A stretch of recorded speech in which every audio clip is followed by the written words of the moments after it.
The unfortunate part too of getting ready with me to go do some wedding makeup. I didn't want it to be 2 parts at all, had no intentions of it being 2 parts. And here we are because I over-explain every single step of the makeup, but that's okay. I'm gonna use a little bit of that powder and clean up my cheeks just a little bit, not too much. I don't want it to be like, I don't really want to bake or cut this out or carve it out. I still want everything to be pretty blown out, but we don't want it to be too far down. Also wasn't planning on doing eyeshadow, but here we are, you know, we have a part 2, might as well give the people some more makeup. So I'm using this Ofra palette. I just have bronzer in my crease, and I'm gonna take this darkest shade on a fluffy brush and kind of put that right against my lash line here, just for a little bit of definition. We are barely tapping in because I don't want this to be crazy. I don't want it to be too much. We are going to a wedding, so I need it to be a little bit like, I did my makeup, but also it's elegant and just kind of there, you know?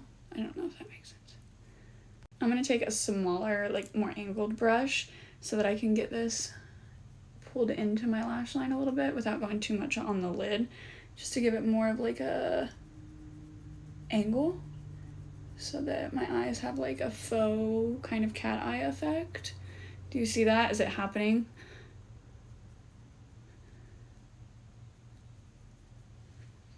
Yeah, so we were talking about going to Ulta, not because I need makeup, but because I haven't been to Ulta in so long, and there's just like a couple of things I want to pick up.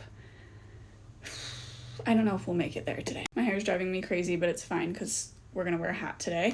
I feel like there's something else I was gonna tell you. Oh, I haven't done a how I would do my makeup if I was getting married since January, which means it's been almost a year. And because I think I'm getting engaged this year, I'm thinking I'm gonna do a tutorial over that next. I have a new lip product to try right here with you guys. It's the new Anastasia Lip Velvets. I got the shade Pure Hollywood. So let's take off. I love dropping everything I own. I took off our lip mask. I'm actually going to do some mascara first really quick. That way, if I decide I want to do lashes, my mascara is already dry by the time.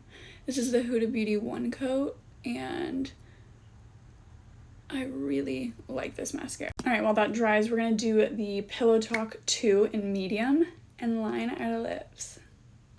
I have always toyed around with the idea of if I would do my makeup or if I would hire someone when I'm getting married, and I had never had anyone do my makeup until a couple months ago.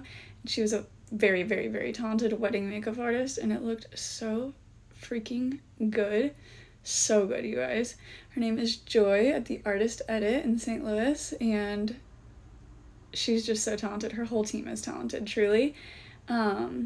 And so if I hired anyone, it would be her or someone on her team, Noelle maybe even, who is a follower of mine and also just incredibly talented and co-owner of the Artist. All of that aside, and like that experience aside, it's still something I've always just wondered, would I do my makeup? I don't know. I kind of want to do like all my friends and family's makeup because I just think it would be like a special memory, and I don't know. But the skin is skinning right now, y'all.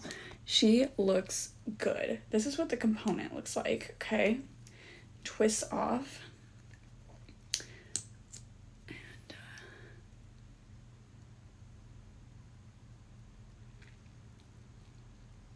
it's really interesting. It's like almost dry immediately, like a matte lip.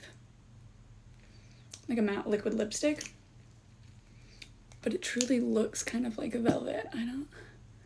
I'm just going to push it into my lip crinkles. I might add a different lip liner and do a little bit of this Milani lip liner in the shade 3.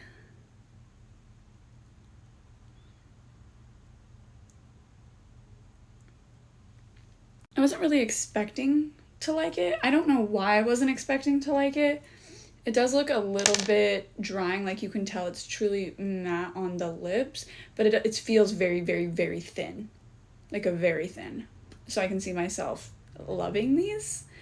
And now I almost want another shade because I'm thinking like maybe it's the shade that's throwing me off. It does look really nice on the lips though. Really easy to apply, really quick, transfer proof. It's almost dry. Obviously that's my lip liner ring, but Interesting. All right, I'm going to take more of the bronzer and a smaller brush now that my mascara is dry, and just run this underneath my eyes a little bit to kind of connect the upper eyeshadow that we did and just give my eyes a little bit of definition under here. Make it a little bit more cohesive. This looks like sultry and smoky and sexy. I like it. Okay, now highlight. We're going to use Jaclyn Hill's Mood Lighting and Brighten Up, this luminous powder. It pains me that I'll never be able to buy more of this. Truly, truly pains me. But it just looks so freaking good on the skin because it's just a luminous powder. I'm gonna obviously blend it in. It's not like a highlight. It's like the most just luxurious skin looking product. Rest in peace, Jaclyn Hill. If you're watching this, and I know you aren't, and I know you never will, please bring it back. Something about it is just so insanely unique. It's so good. And this surprised me, but my new favorite setting spray for like day-to-day wear has been the new Urban Decay All Nighter with hyaluronic acid and watermelon extract. It makes your makeup last. Don't get me wrong, I absolutely love the one size. It's so good, but it's just not good for someone with dry skin to wear every day because it can be extremely drying. This one is hydrating for people with dry skin. So if it's not a super, super special event, I'm going to go with something that isn't going to harm my skin too much. That way, when I do want to wear the other, I can get away with it. It's been a long time since I've done a lot of makeup, and I just never wear lashes anymore. That's gonna stop. I'm gonna start wearing lashes. Don't you worry. I've got a whole stockpile of Lily lashes just waiting to make it to my eyes. This is it. This is the final finished look. We will be putting a hat on today, but it's just stunning. I love it. Let me know if you guys want to see a bridal makeup tutorial. Like if I were to do my own wedding makeup, how would I do it? It would be like a fun little experiment. Maybe I could do a regular version, drugstore version. I probably will. Stay tuned for that. This is the final finished look, you guys. One of the last couple of weddings that I think that I'll ever do, which is, again, bittersweet. So thanks for watching. See you in the next one.